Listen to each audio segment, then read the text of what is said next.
Jules, Alethea, congratulations for Good Side of Bad. Oh, thank you. Such an emotional story. I don't know how I actually kept myself together for it, but more of a congratulations. It is going to be showcased at Dancing with Films this next week, in fact. And correct me if I'm wrong. Is this the opening night film? Yeah, so we were selected, so we're so happy and grateful to be the opening night film for the whole Dances with Films festival, and it's also our world premiere.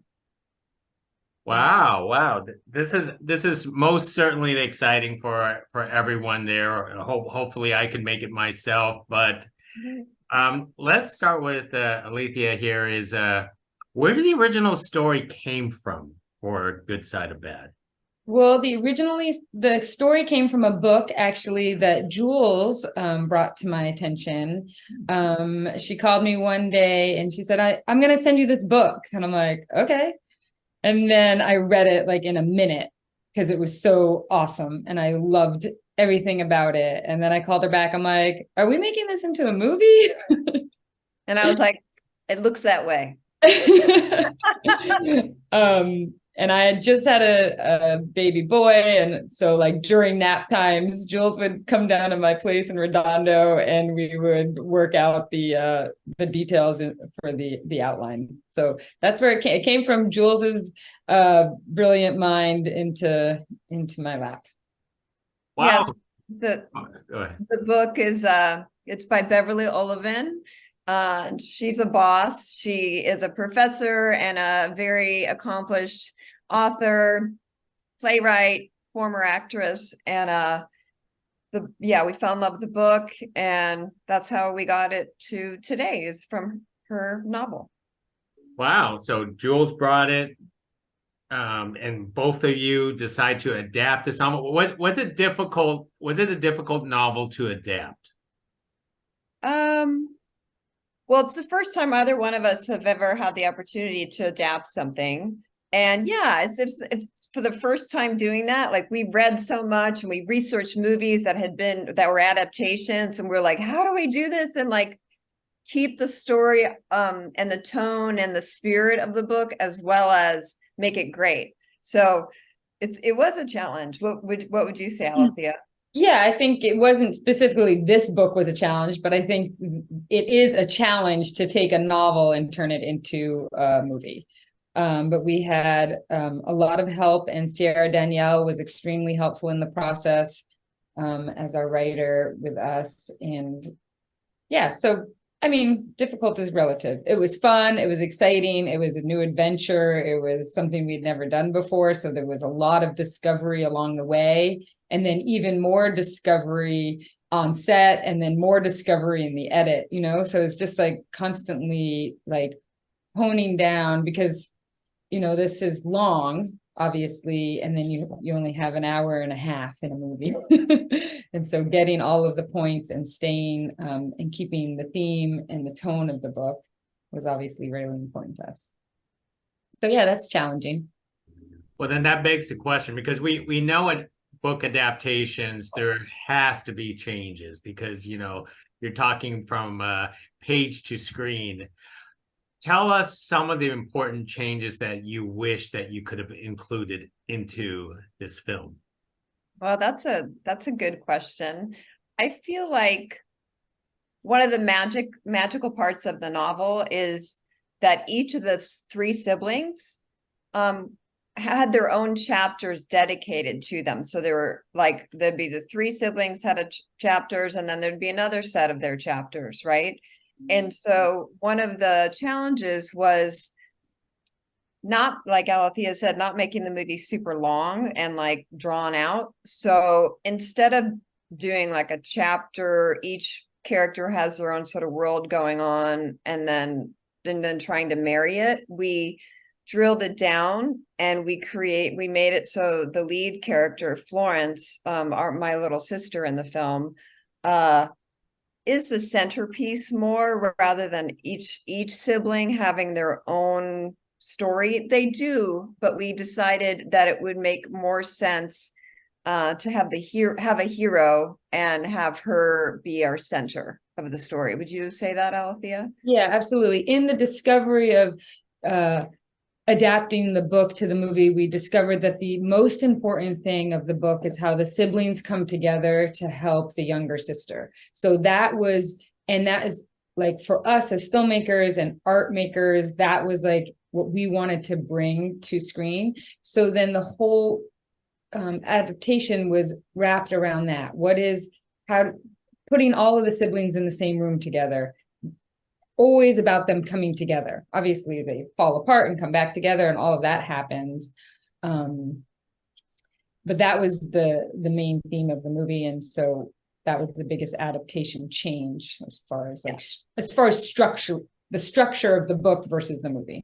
But and then to put a finer point on your question, I feel like it would have been cool if we would have been able to do that, to weave the three stories together in a way to make three different sort of protagonists. But I think that's maybe for down the line in our filmmaking, because that is like a virtuoso writer would have to do that. And I feel like we did the best we could, and I'm proud of it. But that would be like, I don't know.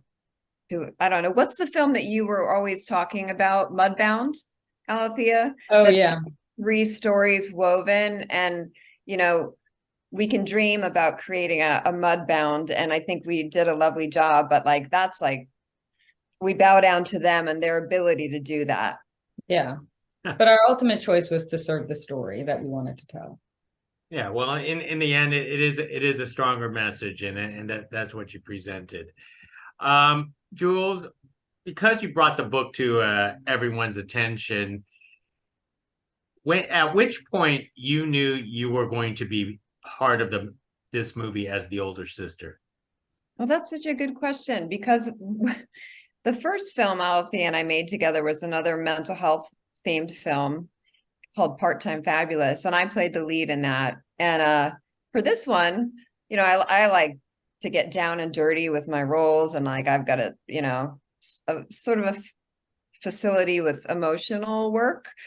And so at first we're like, oh, of course you'll play the schizophrenic sister. And then we really started to get into the research of what the norm is for when schizophrenia starts with people, and it's generally late teens, early 20s. There are also late onset cases, but we kind of went back and forth, and then we just ultimately decided, you know what, let's make this as real as possible. Let's not leave room for people to be like, we didn't really buy that.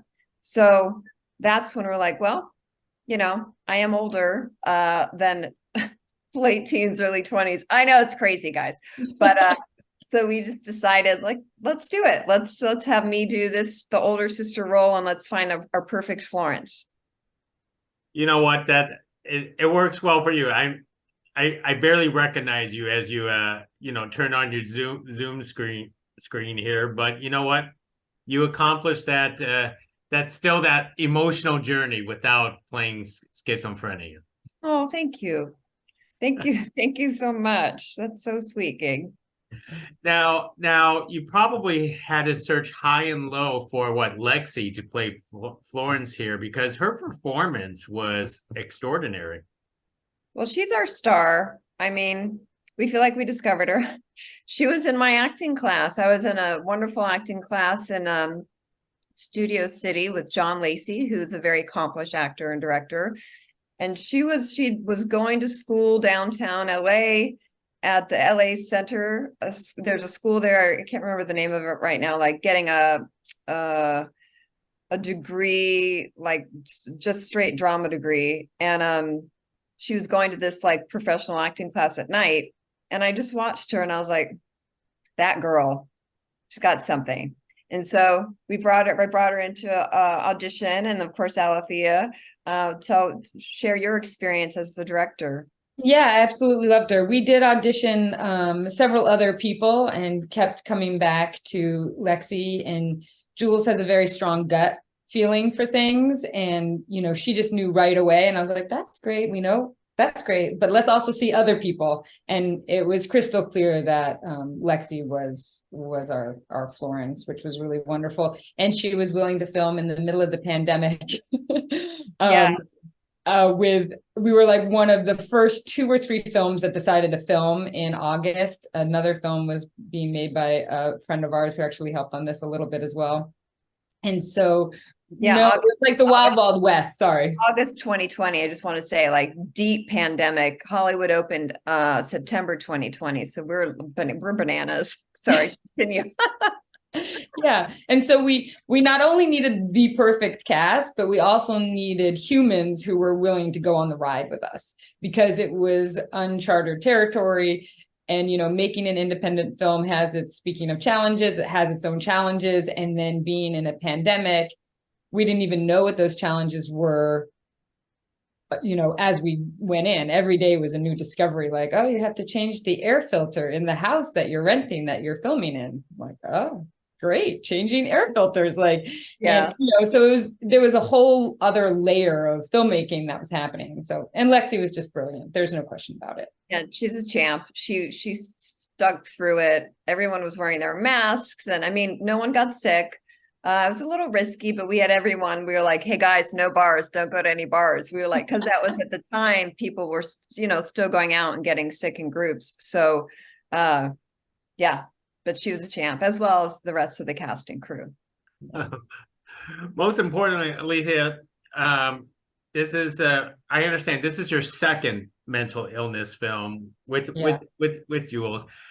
How do you draw out you know, people to have the actors play these type of characters, because these aren't easy characters to play, and how do you draw out the emotions from everyone else with the cast?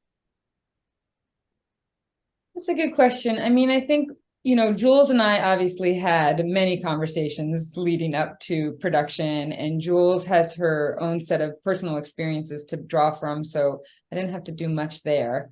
And Lexi and Alex, I mean, Lexi and I talked, you know, a ton. And then on the day, you know, as the director, I'm the first audience, you know, so if I'm feeling that their authenticity is coming through, then I'm happy, obviously. And then if they need help from me, and sometimes, you know, as a director, it's getting out of the way is better than getting in the way and saying too much. But it was really wonderful to be able to work with them. And we had, I mean, even though we were on a tight schedule, we made sure that we got enough takes.